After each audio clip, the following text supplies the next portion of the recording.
맞습니다. 자, 엘리사와 이 선지 생도들이 이렇게 공동체를 이루는, 아마 엘리야와 엘리사 시대에 엘리야나 엘리사가 이 선지자들, 예언자들이 훈련하는 학교를 세우고, 또 이런 하나님을 경외하는 사람들이 그 어두운 시대에도 젊은이들이 이렇게 엘리사에게 배우기 위해서 이제 모여왔던 것 같아요. 이게 공동체를 이루고 있는 것이죠. 젊은 이 사역자들이 이런 영적 침체에 빠져 있는 이스라엘 가운데서 이렇게 일어나고 있다는 것은 굉장히 흥미로운 일이죠. 자, 엘리사는 특별히 이제 매우 인간적인 면모를 가지고 있다고 그랬습니다. 그 선지 생도들 중에도 결혼한 사람의 그 아내, 그 남편이 죽었을 때 또 떨어진 기름을 채워주고, 또 국을 끓이는 곳에서 또 독을 제하는 일들이랑 굉장히 일상의 여러 사건들 속에서 하나님의 살아계심을 드러내고, 또 이 선지자 엘리사가 이렇게 굉장히 다정다감하고 친밀하고 또 이렇게 세밀하게 이렇게 접근하는 방식들을 좀 보게 됩니다. 자, 오늘 본문의 내용은 굉장히 단순해요. 오늘 본문 내용은 굉장히 단순하고 설교하기에는 굉장히 적절한 본문이 아니고, 여러분이 이 본문 가지고 설교를 들어본 적이 별로 없을 겁니다.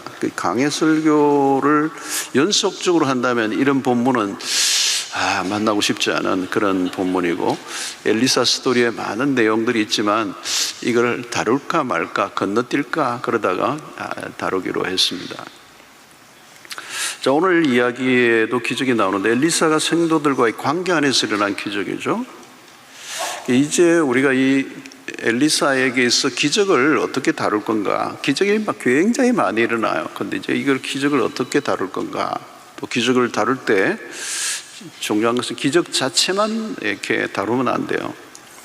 그리고 기적 안에서 단순히 어떤 교훈을 얻는 것 이상을 찾아내야 되거든요. 또 기적을 통해서 하나님이 말씀하시려고 하는 게 뭔가, 우리가 성경을 볼 때 늘 그런 태도를 가져야 되죠. 이 성경을 보면서 이 말씀이 나에게 어떤 교훈이 되느냐, 이것보다 더 중요한 것은 이 말씀이 본래 하시려고 하시는 메시지가 뭐냐, 이 본문에서. 그리고 하나님이 어떤 분인가를 이제 찾는 게 굉장히 중요한 겁니다. 자, 선지자의 제자들이 엘리사에게 제안을 해요. 우리가 함께 있는 이곳이 너무 좁으니 요단으로 가서 나무를 베어 목재를 가지고 집을 크게 좀 이렇게 확장하자는 거죠. 그러니까 이제 멀쩡한 집을 부수고 더 크게 짓겠다는 게 아니고, 공간이 너무 좁으니까 좀 넓혀야 되겠다, 이제 이런 제안을 한 겁니다. 아마 이제 얼마나 열악했겠어요, 여러분. 그 시대 굉장히 열악했겠죠. 그 시대적으로도 그렇고, 이 선지 생도들을 훈련하는 이런 곳이 변변하지 않았겠죠, 그렇죠? 예. 우리가 평양에 신학교가 있을 때도 1907년 평양 부흥이 있습니다만, 평양 신학교나 이런 보면 옛날에 굉장히 허름하거든요. 그래서 이제 이 학생들이 아마 늘어났던 것 같아요. 늘어나니까 좀 더 확장하겠다. 참 좋은 어떤 하나의 모습입니다. 영적 쇠퇴기에 선지동산에 사람들이 몰려와서 이 건물을 더 확장하자, 굉장히 좋은 거잖아요. 요즘 우리나라에 신학생들이 많이 줄어들고 있습니다. 굉장히 급감하고 있습니다. 지금 비상입니다. 한국교회 비상이에요. 신학교가 굉장히 중요한 의미를 있는데, 왜냐하면 사역자들을 배출해내는 곳이거든요. 이 배출해내는 곳에 사역자, 지원자가 현격하게 줄어들어서 이제 마이너스가 될 수 있고, 지금 우리는 우리 교단은 간당간당 하는데 마이너스 된 데가 굉장히 많고 이미 급갑수하고 있습니다. 그래서 여러분들 가운데, 또 우리 젊은이들 가운데, 또 여러분들 자녀들 가운데 좋은 그런 자녀들을 이 신학교에 좀 지원하도록, 우리 교회는 지원을 하면 또 이렇게 또 우리 교회가 열심히 또 돕습니다.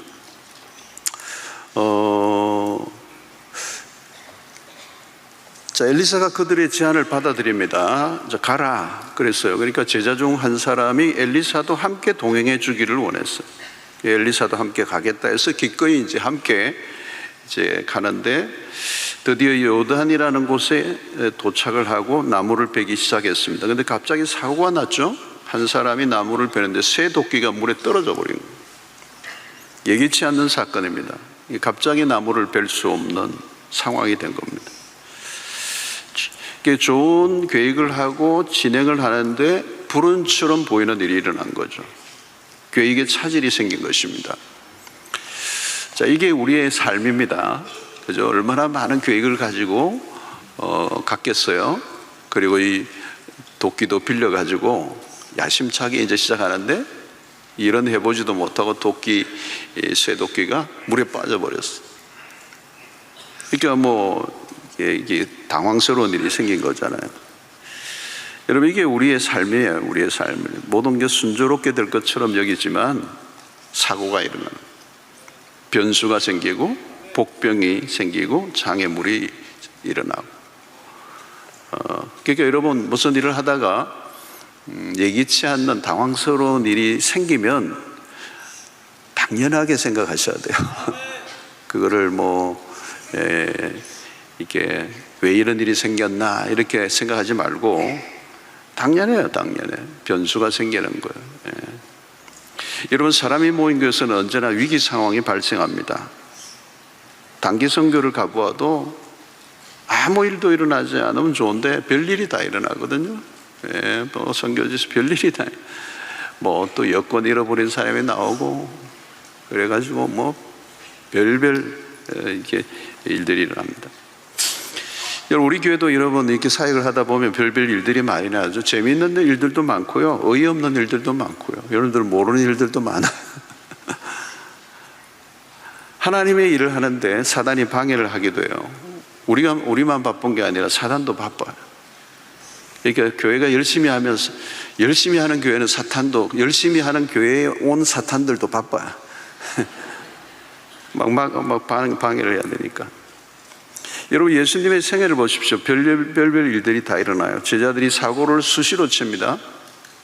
베드로는 진짜 가지가지를 하잖아요. 물에 빠졌다가 허우적거리가 살려달라고 그러고, 또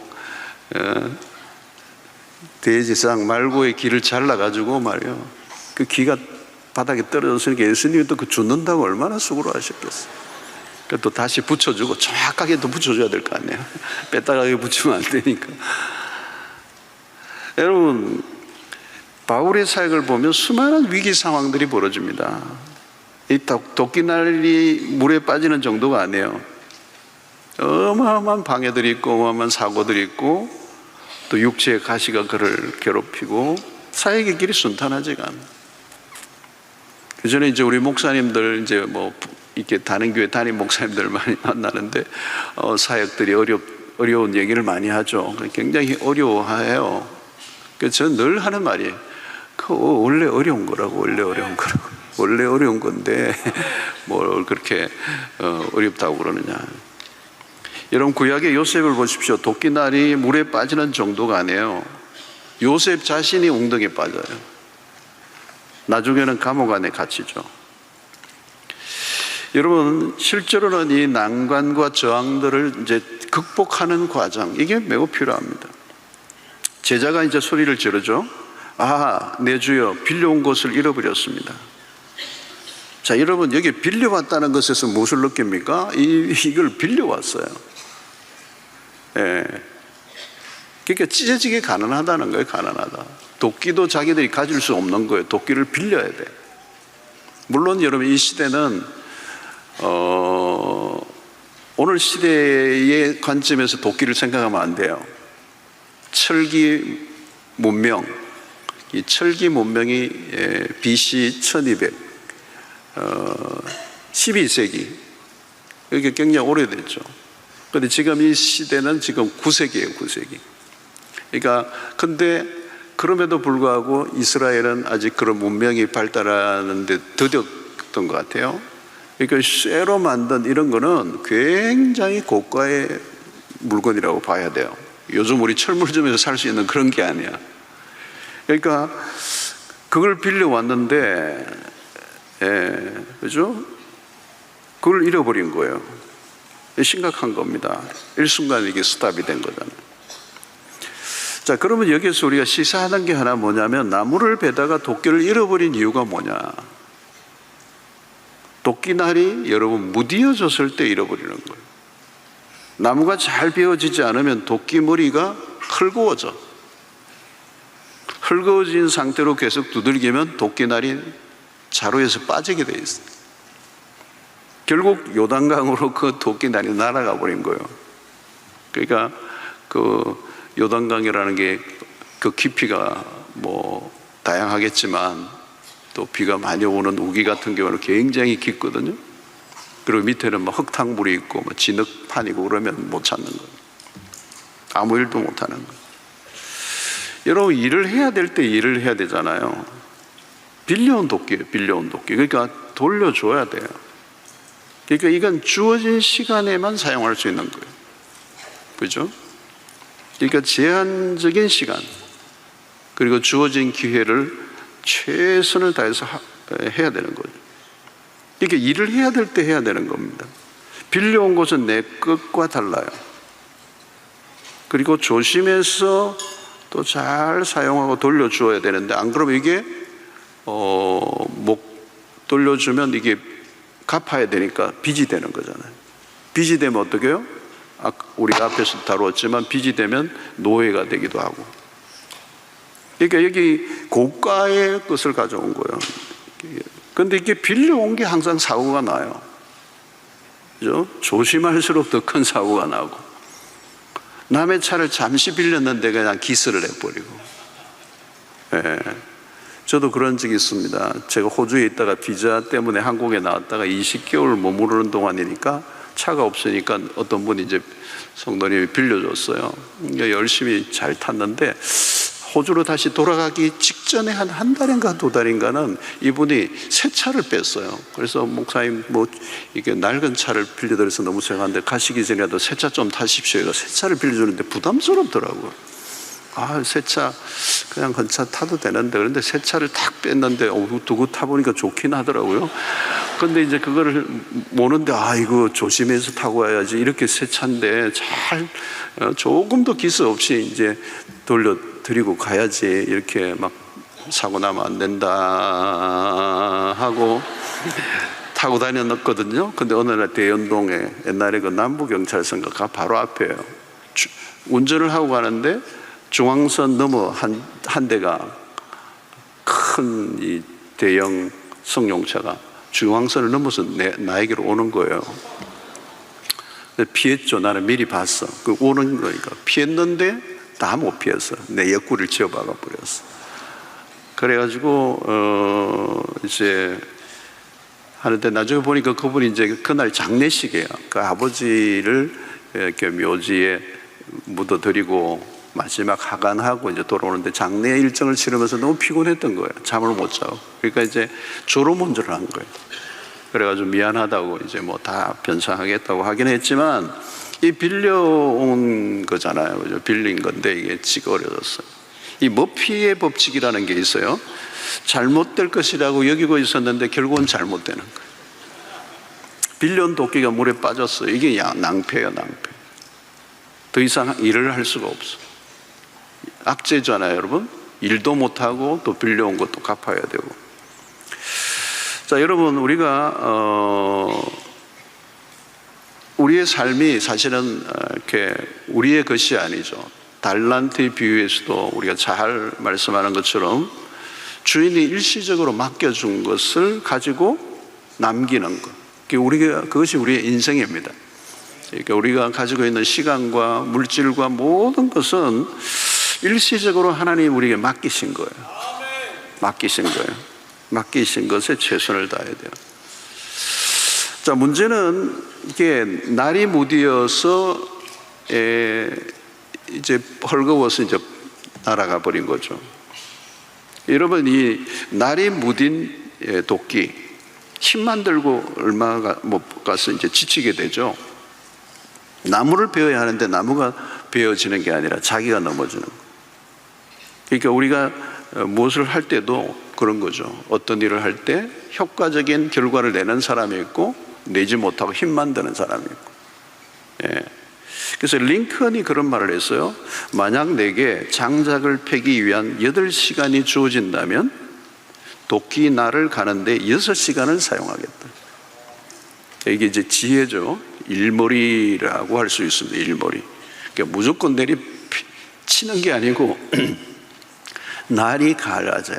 날이 갈아지면 힘도 덜 들고 6시간을 갈아도 날이 아주 예리하니까 다른 사람 16시간 내리친 것보다 2시간만 해도 훨씬 더 많은 결과가 있다는 거죠. 예. 이 도끼 날이 중요한 거죠. 여러분, 사역을 하다 지친 사람들이 요즘 많아요. 또 더 이상 하기 어려울 정도로 탈진 증상을 가진 사람들이 많습니다. 뭐 목회자들도 그렇고 뭐 우리 사랑방 목자를 해도 지친 사람들이 많죠. 그러니까 일을 너무 많이 했기 때문이기보다는 잘못된 열심일 가능성이 있어요. 이미 도끼날은 무뎌져 있는데 부지런히 하고만 있다면 나무는 그대로고 결과는 나오지 않는 거예요. 여러분, 우리의 삶에는 주어진 한정된 자원이 있습니다. 시간도 에너지도 한정되어 있습니다. 그리고 내가 가진 것은 다 하나님이 주신 것이고 그 주신 것을 낭비하지 않아야 합니다. 우리의 인생은 한번 휙 하면 지나가거든요. 건강도 휙 하면 지나가고 건강할 때 할 수 있는 게 복이죠. 여러분 새벽에 이런 새벽 기도의 부흥에 나온 것도 여러분 참 큰 은혜요 축복입니다. 그죠? 네, 건강한 몸으로 또 깨어서 벌써 4일째 할 수 있다는 거 대단한 겁니다. 그죠? 나에게 주어진 시간과 또 자원과 또 역할과 위치를 가지고 최선을 다해 금방 지나가는 거예요. 그래서 어떻게 보면 이 도끼날이 날아간 요인 제공은 도끼날이 무뎌져 있었다.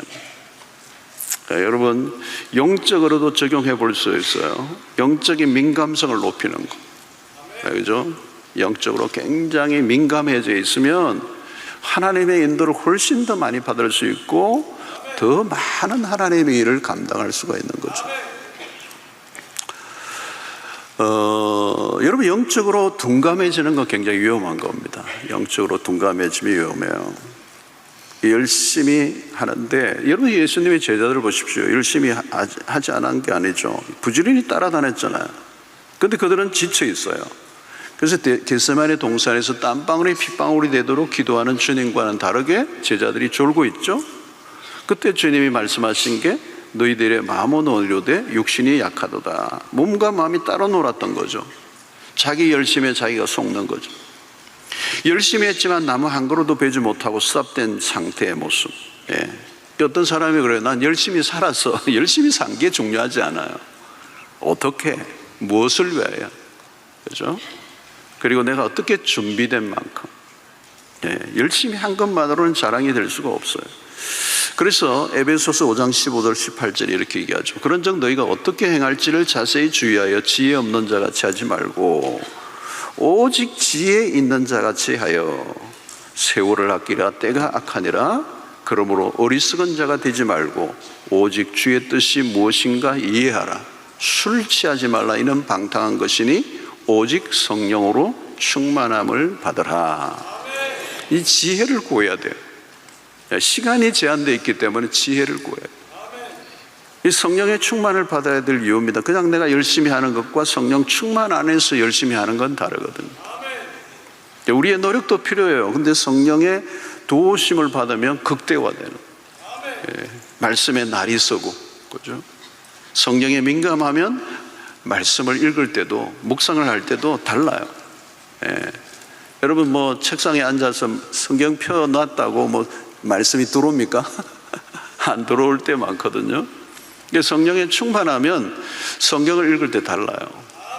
예리하니까, 그죠? 예리한 하나님의 그 말씀이 성령께서 그냥 좌우연할 수는 어떤 것보다 예리한 말씀 안으로 들어가는데, 그 성령 충만하면 성경을 읽으면요 진도가 잘 안 나가요. 그냥 꽂혀서 그냥 한 구절 한 단에 막 꽂히니까 어마어마해지는 거죠. 여러분, 기도도 마찬가지죠. 성령에 충만한 상태에서 기도하면 기도하는 가운데 주시는 은혜가 너무 큰 거죠.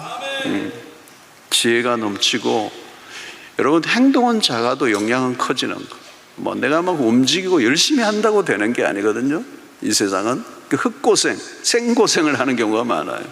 생고생을 안 하려고 하면 여러분, 우리 안에 하나님의 지혜가 있어야 되고, 또 성령 안에서 우리가 날이 서 있어야 돼요. 근데 여러분, 현대인들이 보십시오. 얼마나 바쁘게 삽니까? 다 바쁘게 살아요. 열심히 사는데 피로해. 피로 증후군. 여러분들의 입에서 난 피로하다, 피곤해, 이런 말이 자주 나옵니까? 지금 문제가 심각한 거예요. 그 문제가 심각한 거예요. 예. 여러분, 이 우리 사회의 특징이 뭐냐면 일중독입니다. 일중독. 그러니까 바카스가 그렇게 잘 팔리잖아요. 피로 회복인데 그 이름이 잘못돼서 피로를 다시 회복시키니까 피로가 오는 거예요. 그죠? 피로 회복제 이런데 그게 말이 잘못된 거예요. 이 과로사예요. 과잉 활동성의 시대예요. 활동이 포화 상태에 이르다. 빈 공간이 없어. 성과를 내기 위해 전력 질주를 하고 결국은 자기 착취를 하는 거. 자기를 착취해요. 그래서 날이 점점 마모되는 거예요. 날이 마모도. 자신이 마모되는 거예요. 삶이 둔탁해지고, 삶은 늘 빙빙 돌고, 나중엔 즐겁지도 않고, 일을 위해서 일을 하는 거예요. 여러분, 도끼날이 무뎌지는 것은 눈치챌 수 없는 경우가 많아요. 조금씩 무뎌지거든요. 무뎌질수록 힘이 든다는 거예요. 힘이 든다는 건 무뎌졌다는 얘기예요. 예. 힘이 들어가면 문제가 꼬인 겁니다. 나무는 힘으로 베는 게 아니거든요. 도끼날이 서 있으면 힘을 오히려 빼야 돼요. 예. 여러분, 유명한 이 백정은 그렇대요. 칼을 가는 법이 없대요. 아니, 무뎌질 필요가 없기 때문에. 왜? 뼈와 뼈 사이를 정확하게 가르니까.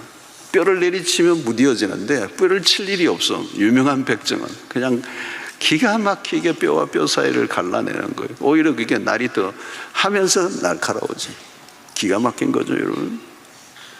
여러분, 힘으로만 하려고 해서는 안 돼요. 열심만으로 안 돼요. 그러면 지쳐있어요. 아무 일도 할 수 없고 결과도 성과도 만들어내지 못하고 자기가 나가 떨어져. 자기 혼자 시험 들어. 자기 혼자 자기 힘에 자기가 넘어져 버려. 인생을 그렇게 살아간다는 거죠. 그래서 지혜 있는 자가 잘하는 거예요. 자, 5절에 보니까 한 사람이 나무를 벨 때에 새 도끼가 물에 떨어진지라 이에 외쳐 이르되 내 주여 이는 빌려온 것이니이다 하니. 큰 사고예요, 여러분. 이게 큰 사고. 그들에게는 큰 프로젝트, 집을 지으려고 하는 프로젝트가 뭐 무산된 거잖아요. 이게 깊은 물에 도끼날에 빠졌다. 자, 그러면 여러분 어때요? 이제 포기해야 되는 거예요. 지금 이게 선지생도가 아까 우리 친구가 잘 읽었는데 여기는 이제 감탄, 이게 그거를 감정을 넣어야 돼요. 내 주여 이는 빌려온 것입니다. 어찌할꼬 막 이렇게 탄식하는 거예요. 절망적인 사건이에요. 끝난 거잖아. 이건 작은 일이 아니에요. 요즘 잃어버린 도끼가 아니에요, 여러분. 아까 그랬잖아. 이건 뭐 진짜 차를 빌린, 고급 차를 빌린 거 비거든. 뭐가 아니면 큰 트럭을 빌려왔는데 물에 잠긴 거하고 비슷해요, 여러분. 요즘 같으면 뭐 다시 사오면 돼요. 더 좋은 게 널려 있고. 또 요즘 같으면 뭐 잃어버려서 뭐 그 스쿠버 다이브 하는 사람 좀 빌려가지고 막 찾아오게 하고 잠수왕을 동원하든지 뭐 요즘은 찾을 방법이 얼마든지 있겠죠. 그 당시는 그런 게 아니에요. 여러분, 새 도끼는 첨단 기계예요. 근데 이 선지생도가 탄식을 하는 거예요. 내 주여 이는 빌려온 것입니다. 너무 귀중한 것인데 더 이상 찾을 수 없다는 절망감이에요. 여러분, 이제 물에 빠졌으면 포기해야 하는 것. 되찾는 것은 불가능해, 이 말이에요. 이 요단강의 진흙탕 속에서 이 도끼를 어떻게 찾아? 불가능해. 끝난 거야. 자, 여러분, 세상 안으로 들어가면 지배하고 있는 것 중에 하나가 뭐냐면 운명론입니다. 운명론. 요즘 뭐 타로 뭐 이런 거 또 뭐 이상한 이 무슨 해운대도 가도 굉장히 막 있어요. 한복 입고 앉아 있는 그 자매들.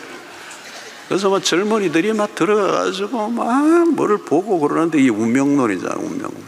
예.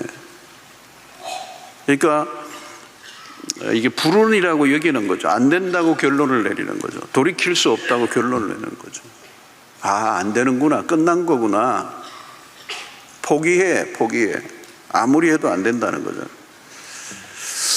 여러분, 스스로 자신의 인생에 결론을 내리고 사는 사람들이 많습니다. 더 이상 살아야 될 이유를 찾지 못하는, 그런 사람들에게 자살은 합리적으로 보이는 거죠. 더 살아서 뭐해? 인생이 끝났는데, 결론 났는데, 운명이 그런데 내가 왜 살아?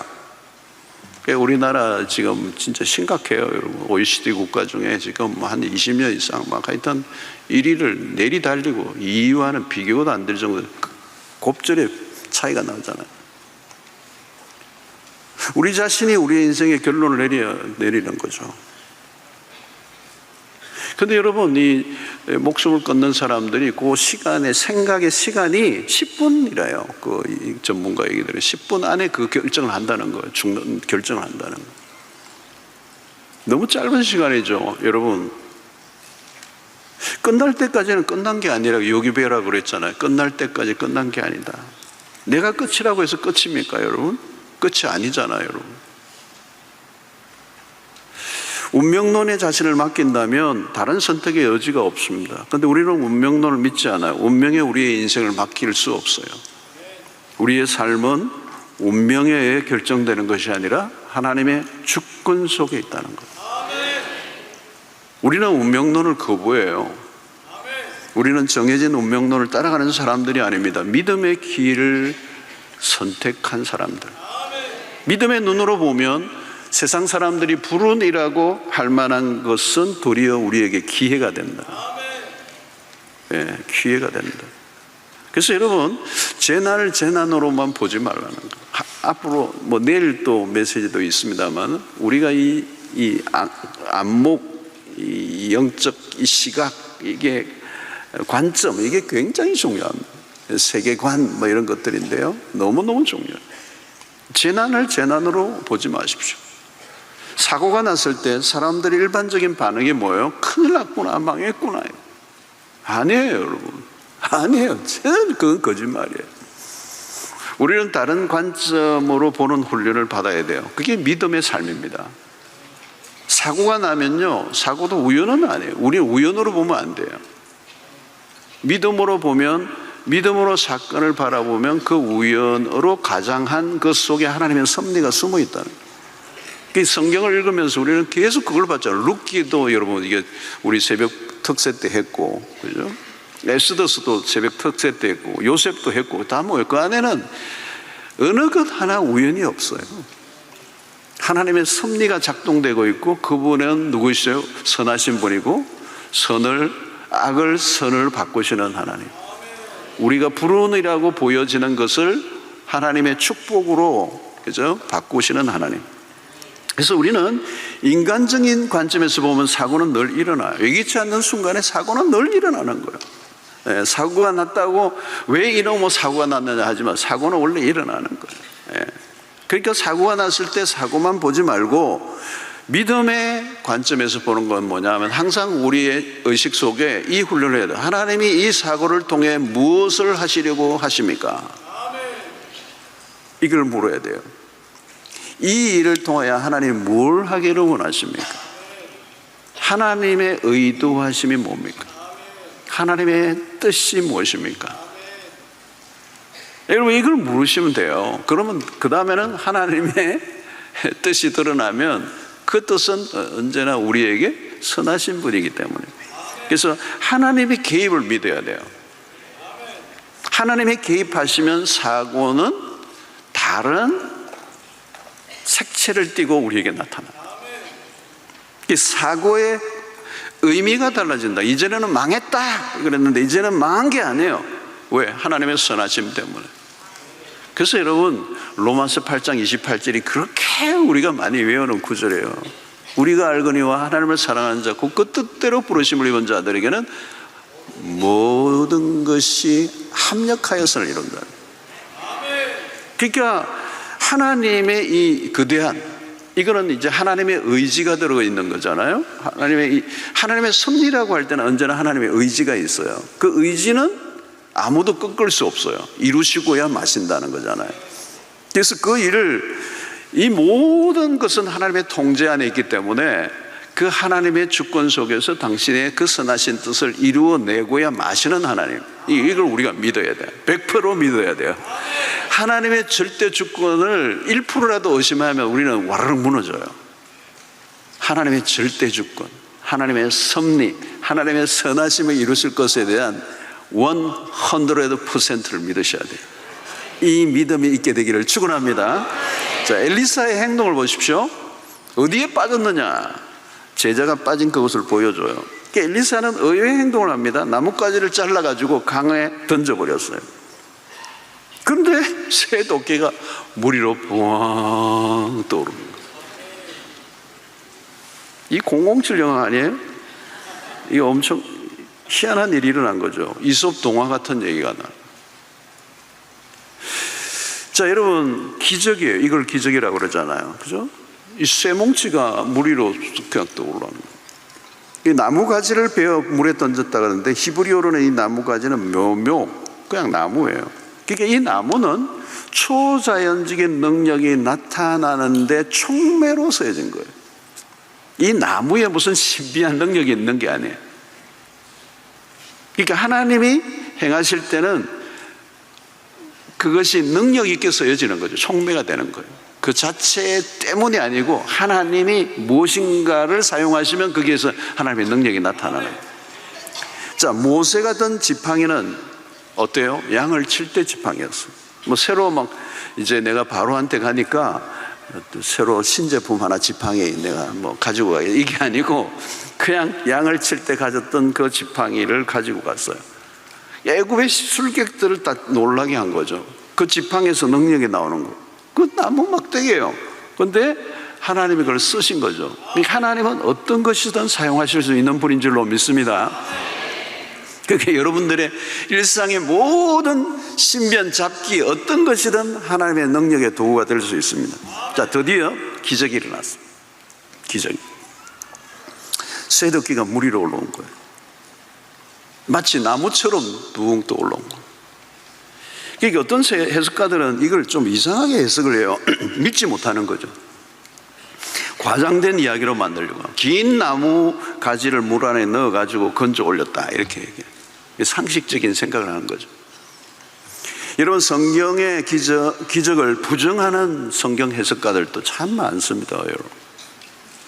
예. 아니면 강둑에서 건져 올릴 수 있도록 도끼를 조금씩 움직여 건져 올릴 것이다, 이렇게 얘기하는 거예요. 예.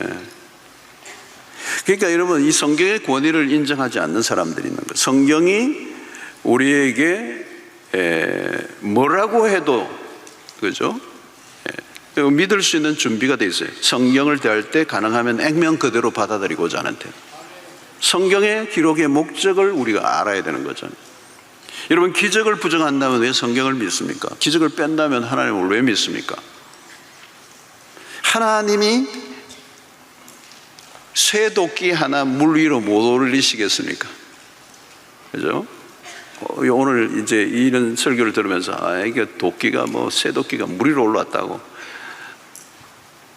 뻥이네 뭐 이렇게 생각하시는 분이 혹시 계실지 몰라요. 합리적인 생각이에요. 상식적인. 근데 여러분, 창조주 하나님이 그거 하나 못 하시겠어요? 딸랑 그거 하나 못 하시겠어요, 여러분? 하나님에게는 아무것도 아니죠. 물 위로 걸어 오신 주님은 베드로를 물 위로 걷게 했어요.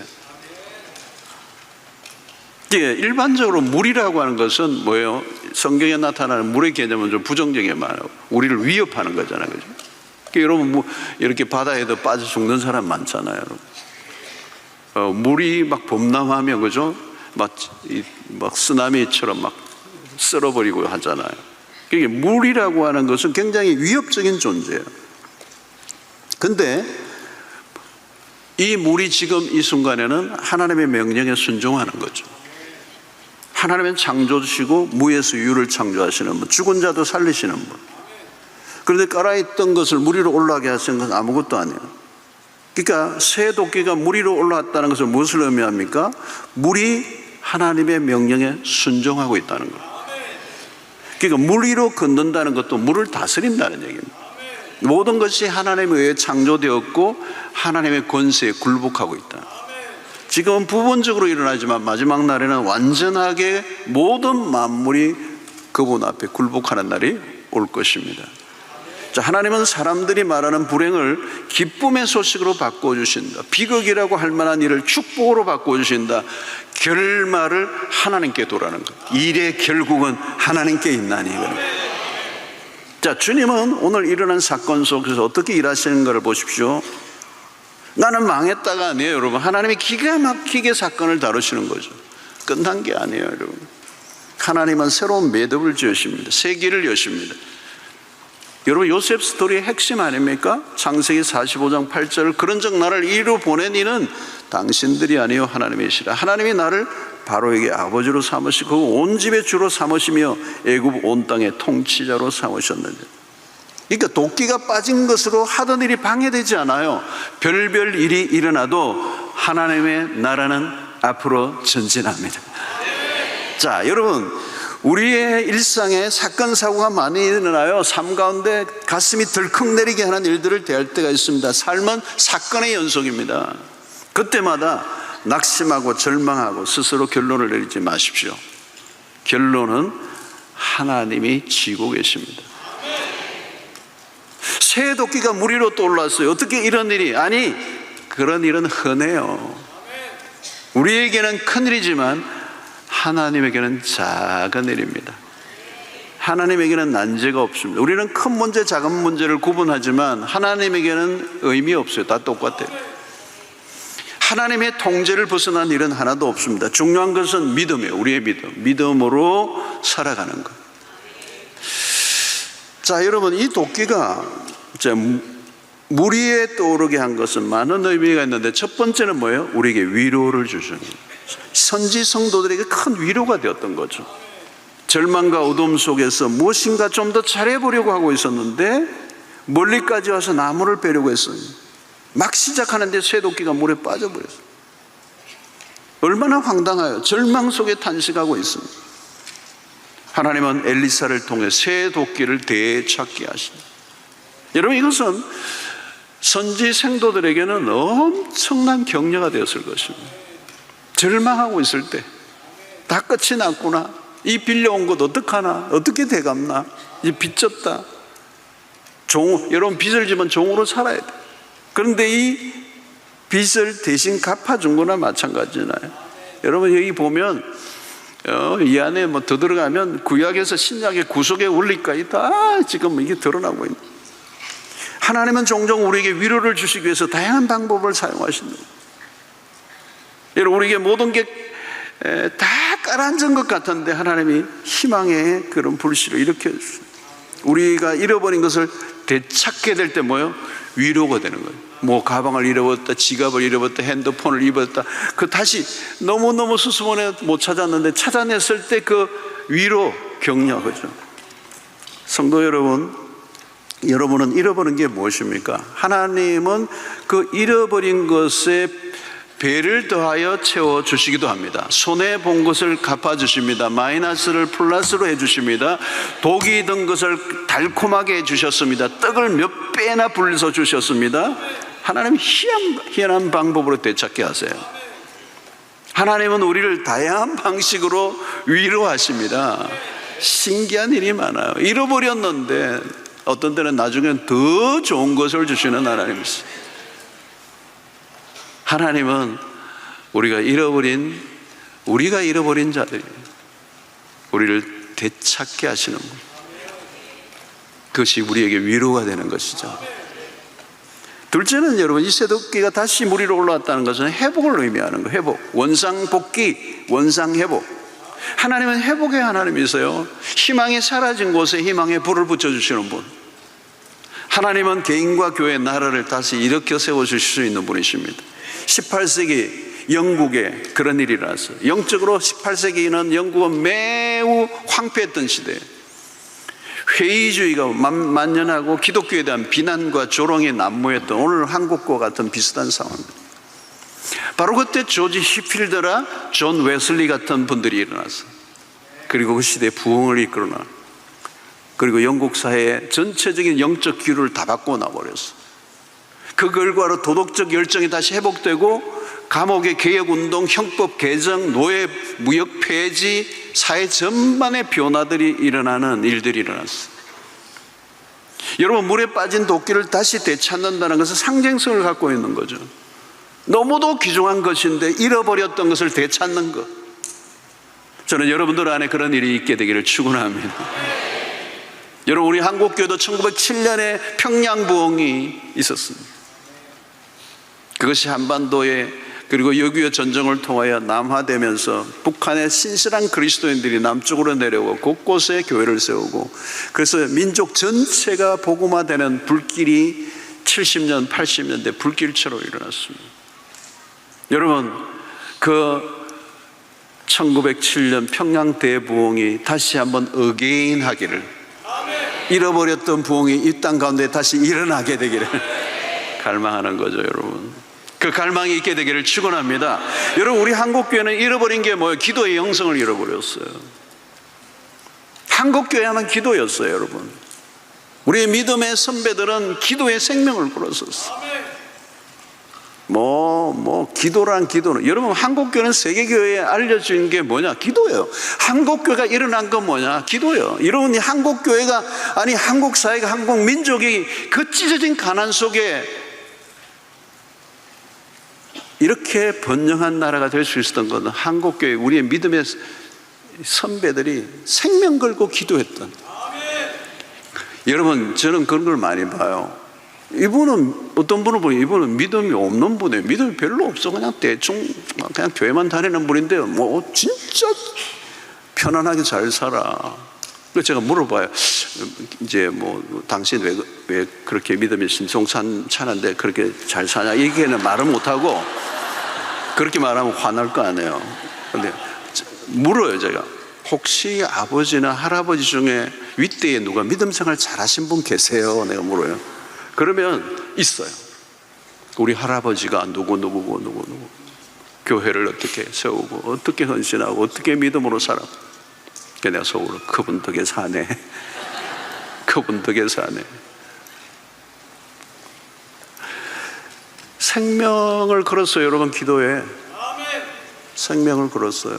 새벽기도, 철야기도, 산기도, 금식기도, 릴레이 기도, 별별 기도를 다 했어요.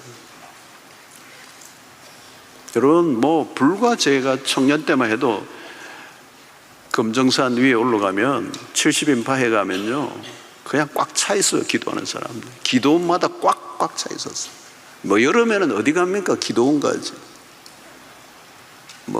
불편한데 거기 가서 그냥 부르짖는 거. 이 나라 이 민족 불쌍히 여겨달라고. 그냥 성도들의 입에는 나라온 민족이 그냥 입에 붙어 있었어요. 나라 민족을 살려달라고. 그래서 이 나라가 이렇게 사는 거잖아요. 여러분, 우리나라는 설명이 안 되는 나라입니다. 설명이 안 되는 나라. 지금은 기도의 열기가 다 사라졌어요. 새벽 기도도 없어지고 있습니다. 새벽 기도 안 하는 교회 굉장히 많아졌어요. 옛날에 새벽 기도 안 한다, 이건 상상 못 했어요. 근데 지금 새벽 기도 없어졌어. 철야기도, 여러분, 철야기도도 안 하던 교회가 없었어요. 다 했어요, 대한민국 교회들. 근데 철야기도 하는 교회보다 안 하는 교회가 훨씬 더 많아요. 한다 해도 다 형식화 되어버렸어. 그게 뭐냐면 이성주의의 득세예요. 그 야성이 사라져버렸어요. 영성을 얘기하는데 영성도 있어야 되지만, 영성, 지성 다 있어야 되면 야성이 필요하거든요. 좀 거친 이런 비닐하우스에서 재배되는 화초가 아니고 그냥 들판에서 말이죠, 그냥 찬바람을 맞아 자라나는 야생화 같은 것들. 여러분, 온실 안에 화초는요, 이렇게 구멍이 뚫려가지고 찬바람 한번 불면 다 죽어버려요. 잡초 같은 잡초, 아무리 밟아도 다시 일어나는 야성이잖아요. 여러분. 그러니까 여러분, 오늘 우리가 이 새벽 4시 반에 새벽 부흥회 하는 것도 좀 그런 걸 좀 추구하자는 의미가 좀 담겨 있어요. 좀 더 막 그냥 평소에 우리의 삶에 그냥 뭔가 해서 새벽 4시. 저는 사실 막 이 앞에 우리 땅만 많으면 다 여기 텐트 치고 그냥 막 밤에 여기서 다 자고 새벽에 나오고 막 대충 씻고 막 또 은혜 받고 막 제대로 해야 되네. 제대로 해야 돼. 여러분, 우리 교회 철야는 특별합니다. 곳곳에 탐방을 요즘 옵니다. 탐방을 오는 건 좋죠, 우리는. 제 마음에 아련한 게 있어요. 이 민족의 모든 교회들, 모든 도시들 안에 뭐 철야가 있으면 되잖아요. 그리고 막 불이 붙어 있으면 누가 오겠어요, 탐방. 그죠? 근데 불이 붙어 있는 데가 여기니까 저 서울에서도 내려오는 거예요. 전국에서만 오는 거예요. 불이 여기 있으니까 불이 있으니까 오는 거예요. 우리 철야에 불이 있잖아요, 여러분. 예. 우리 교회 주신 사명 중에 하나라고 생각해요. 우리 교회 와서 탐방원 팀들이 그냥 놀래가지고 충격을 받고 돌아가서 자기 교회 그 부흥이 막 일어나는 거. 지금 그런 일들이 일어나요. 우리 교회와 탐방 왔던 팀들이 돌아가서 우리도 이런 수용노예 같이 철야하면 좋겠다. 막 피택자들, 장로님들, 뭐 직분자들 데리고 와서 지금 그렇게 하는 거거든요. 여러분, 이게 물에 빠져버리고 흔적 없이 없어져 버린 거죠. 철야도 빠져버리고 새벽기도도 다 빠져버리고 영적 부흥이 다 물에 빠져버려서 다 수장돼 버렸어. 잠수함을 탄 거예요. 그걸 다시 끄집어보세요. 가장 새로운 것은 옛것이에요. 새벽기도 다시 회복시키고, 우리 다 새벽기도도 이게 너무너무 중요한 거거든. 새벽기도. 저는 한국교회 새벽기도 붙잡아야 된다고 믿어요. 그래서 제가 우리 부목사님들에게도 훈련 좀 하는 이유 중에 하나가, 새벽기도, 목사가 새벽기도 지켜야 되는데 목사가 새벽기도 안 지키면 성도들이 누가 지키겠냐. 그래서 저도 그냥 생명을 걸고 새벽기도, 어떤 데는 뭐 12시 넘어 집에 들어가도 새벽에는 새벽기도 앉아 있거든요, 일찍 와서. 그 이유 중에 하나는 우리 부목사님들 앞으로 그렇게 하라고. 예. 여러분, 없는 도끼를 만들어내는 게 아니에요. 물에 빠진 것을 다시 물 위로 끌어올리는 거예요. 여러분, 아브라함이 이전에 팠던 운물을 블레셋 사람들이 메꾸어 버렸어요. 그래서 이삭이 물을 찾을 때 새 운물을 팔 이유가 없어요. 아버지가 팠던 그 물, 블레셋 사람들이 그냥 돌로 그냥 막아놨던 걸 돌만 끄집어내면 그게 물이 나오는 거잖아요. 새롭게 찾을 필요가 없어요. 옛것, 우리의 믿음의 선배들이 했던 것들을 다시 되찾고 그것을 끄집어 올리면 돼요. 여러분, 개인적으로 마찬가지. 잃어버린 게 뭡니까? 한참 은혜 생활을 하던 때를 떠올려 보세요. 한때는 열심히 했고 한때는 주님을 위해서 모든 것을 다 바쳤던 그 사명의 사람으로 불길처럼 살았는데, 1980년대 여의도에 그 밤을 새우며 비를 맞으며 기도했던 그 자리에서 내가 내 생명을 들여 주님을 위해서 살겠다고 일어섰던 사많은 사람들이 어느 날 물 잠수를 하는 거예요. 그 뜨거웠던 순간을 다시 일으켜야 돼요. 사명을 잃어버린 분들이 계십니까? 여러분, 신자는요, 사명으로 사는 겁니다. 예수 만나면 사명이 생깁니다. 복음을 만나면 사명을 생깁니다. 옛날에는 자기만 위해 살다가 예수 그리스도를 만나면 여러분, 그냥 나만을 위해 그건 너무 낭비고 너무 사치기 때문에. 이전에는 선교 전도만 하면 그냥 자다가도 벌떡 일어났는데 그 열정이 잠수를 해서 물에 다 빠져버렸어. 말씀의 열정을 잃어버리고. 여러분, 하나님의 은혜를 복원해야 돼요. 복원을 해야 돼요. 한국교회가 뜨겁게 일어났던 부흥의 세대에 있었던 분들이 있을 거예요. 여러분, 새도끼가 물 위로 올라왔다는 거잖아요. 도무지 되찾을 수 없는 걸 되찾은 거예요. 되찾게 하신 거예요. 우리는 돌이킬 수 없다고 말합니다. 도끼가 요단강에 빠졌어. 예로 요단강은 주로 죽음을 상징하죠. 죽음은 모든 것을 삼켜버려요. 끝이죠. 요단강이 새도끼를 삼켜버렸어요. 그야말로 끝이라고 생각합니다. 사람들이 이젠 끝이라고 표념해요. 더 이상 아무 일도 일어날 수 없다고 생각합니다. 결론을 내립니다. 한국교회 부흥기 끝났다고 얘기합니다. 한국교회는 지금 쇠퇴기요 침체기요 더 이상 소망이 없다고 말합니다. 그리고 통계들을 갖다 드려댑니다. 통계 아주 잘 내어서 만들어서 이제 책자까지 만들어냈습니다. 그거 읽다 보면요 낙심이 돼요. 통계를 보고 우리가 해야 되는 것은 이런 통계 절망적인 상황 속에서라도 하나님이 일하시면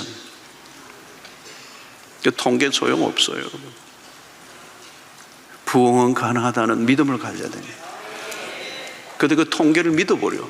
아, 이렇게 안 되는구나, 이렇게 빠지는구나, 이렇게 교인들이 없어지는구나, 이렇게 기독교가 쇠퇴하는구나.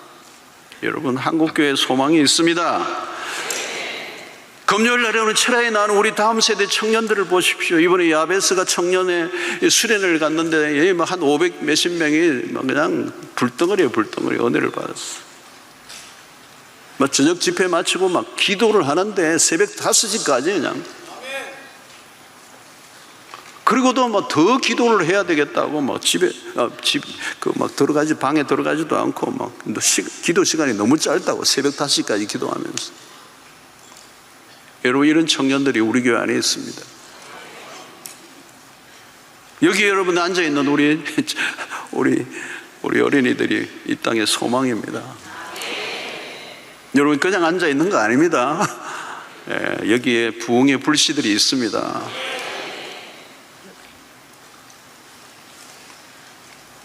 한국교회를 다시 한번 세계교회를 위해 사용하실 거라는 거죠. 여러분, 이렇게 새벽에 나와서 기도하고 새벽에 은혜를 받고 이 새벽, 꼭두 새벽에 나와 있는 이 우리 하나님의 사람들이 이렇게 많은데 하나님이 우리를 그냥 그대로 내버려 두시겠습니까? 하나님은 회복을 일으키시는 분이십니다. 예수님의 십자가 사건 이후에 제자들은 모두 뿔뿔이 흩어졌어요. 베드로와 제자들은 디베랴 바닷가로 가버렸어요. 왜요? 끝이니까. 자신들의 행동을 볼 때는 끝이죠. 인간적으로 보면 그 제자들에게 무슨 소망이 있겠습니까? 그래서 그들은 잠적해버린 거죠. 고기를 잡으려고 그물을 내렸지만 한 마리도 잡지 못했어. 진짜 끝이에요. 그야말로 벼랑 끝에 서 있는 거죠. 절망의 순간, 좌절의 순간, 낙심의 순간, 그들은 스스로 끝이라고 여겼던 그 지점에 주님이 찾아오셨어요. 요한복음 21장의 주님은 회복의 주님이십니다. 그들을 다시 일으켜 세워주십니다. 다시 시작하게 하시는 하나님. 여러분, 세상은 한번 넘어지면 주변의 사람들이 이렇게 세워주지 않아요. 실패자에게 다시 기회를 줄 만큼 너그럽지 않은 세상입니다. 희망을 꺾어버리죠. 여기 한번 꺾이고 나면 다시 시작하기 어려워요. 그러나 우리 주님은 아니에요. 기회를 주시고 또 주시는 분이십니다. 하나님은 사람들이 끝이라고 하는 지점에서 시작하십니다. 인간의 끝은 하나님의 시작입니다. 여러분, 오늘 주시는 이 본문의 메시지를 붙들 수 있기를 바랍니다. 이건 그냥 단순한 기적이 아니에요. 기적은 하나님이 당신의 진리를 드러내실 때 표적으로 삼으시는 거예요. 인간의 실수를 통해서도 하나님은 당신의 진리를 드러내십니다. 요단강 속으로 사라져버렸던 도끼날이 물 위로 떠올라요. 이런 충격적인 장면이에요. 물 속에 깔아앉아 있어야 할 쇠뭉치가 떠 있는 거예요. 이게 하나님이 하시는 일입니다. 왜 그렇게 하십니까? 그 도끼로 나무를 베어 지금 몰려오고 있는 선지 생도를 일으켜 이스라엘의 영적 회복을 이루셔야 하기 때문에. 사람의 일은 하다가 중단될 수 있습니다. 얼마든지. 그러나 하나님의 일은 중단되는 일이 없습니다. Never ever. 여러분, 하나님이 선지생도의 쇠도끼를 잃어버리지 않게 하셨다면 우리를 내버려 두시겠습니까? 쇠도끼 하나도 다시 물 위로 떠오르게 하셨던, 잃어버리지 않게 하셨던 하나님, 그 하나님 우리를 그대로 내버려 두시겠습니까? 혹시 여러분들 가운데 물속에 잠겨져 있는 것 같은 인생을 살고 있는 분들이 계십니까? 나는 안 돼. 난 끝났어. 늘 어둠 속에 잠겨 있는 인생이 있습니까? 여러분, 우리가 그리스도를 만나기 전에는 그랬어요. 늘 어두웠어요. 저도 정말 그리스도를 만나기 전에는 내 삶은 어두웠어. 짙은 잿빛이었어. 희망이 없었어. 그래서 제가 그 은혜 받기 전에 이 상태를 우리 형님이 언제 그러면 나는 늘 멍해 있었대요. 꿈도 소망도 기대도 어두웠어. 그러니까 그 물속에 잠겨있는 인생이에요. 그 죽은 것과 같은 인생, 아무런 소망이 없는 인생. 여러분, 거기에 그리스도께서 우리 인생에 찾아오실 때 그 주님은 빛 되신 분입니다. 우리를 빛 가운데로 인도하시는 분이십니다. 여러분, 어둠 속에 살던 우리를 다시 시작하게 하신 분이 하나님이십니다. 하나님은 얼마든지 다시 일으키시는 분이에요. 우리의 잃어버린 것을 되찾게 하시는 분이십니다. 회복시켜 주시는 하나님, 그분은 우리와 함께 하십니다. 여러분, 하나님은 살아계십니다. 일상의 사건 속에 하나님이 누구이신가를 구체적으로 드러내시는 분이십니다. 이 복음에는 여러분 회복의 메시지가 담겨 있어요. 하나님은 잃어버린 것을 되찾게 하십니다. 우리를 건져주십니다. 도끼 나를 건져주는 정도가 아니라 우리의 인생을 건져주시는 하나님, 구원의 하나님. 그 구원은 건져주신다는 거예요. 모세가 뭐예요? 건져주신다. 예수가 누구예요? 건져주시는 하나님. 우리의 물에 빠져 허우적거리는 우리의 인생을 다시 일으켜 세워주시고, 빛이 없었던 우리의 인생에 빛을 주시고 빛 가운데 걸어가게 하시는 하나님. 때로는 우리의 실수마저도 그 실수를 선으로 바꾸어 주시는 하나님. 그 제자들의 실수, 그러나 그 실수를 통하여 하나님은 당신이 누구이신가를 드러내시고 당신의 역사를 앞으로 나아가게 만드신 하나님. 언제나 반전의 하나님. 여러분, 하나님은 반전의 하나님, 역전의 하나님이세요. 예수 그리스도는 어제나 오늘이나 우리의 복음이 됩니다. 우리의 평범한 일상 속에 찾아오셔서 우리를 위로하시고 회복시켜 주시고 우리를 통하여 당신의 역사를 일으켜 가시는 하나님. 혹시 여러분들의 인생에 잃어버린 것들이 무엇입니까? 아니, 내 인생 자체를 잃어버렸습니까?